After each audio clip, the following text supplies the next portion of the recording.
সানু ওখান থেকে সুমন থেকে বল কেড়ে নিয়েছিলেন, কিন্তু না, এক্ষেত্রে আত্মঘাতী গোল হয়ে গেছে।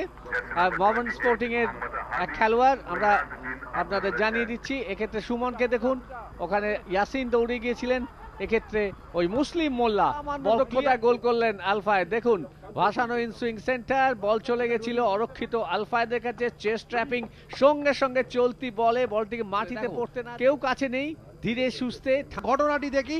এক্ষেত্রে কর্নারটি এসেছিল এবং কর্নার থেকে ড্রপ হেড, এত চমৎকার ড্রপ হেড দিয়েছেন যেখানে গোলরক্ষক বা রক্ষণভাগের খেলোয়াড়দের কারুর কিছুই করার ছিল না, ফলে 3 নম্বর গোলটি কিন্তু এসে গেল ফ্রেঞ্চ ইউনাইটেড ফুটবল ক্লাবের। দেবব্রত, সঙ্গে সঙ্গে দেখো মোহামেডান স্পোর্টিং এর রক্ষণভাগের খেলোয়াড়দের শৈথিল মণ্ডল যেভাবে বলটি তুলে দিলেন, একেবারে প্লেটে সাজিয়ে দেওয়া খাবার।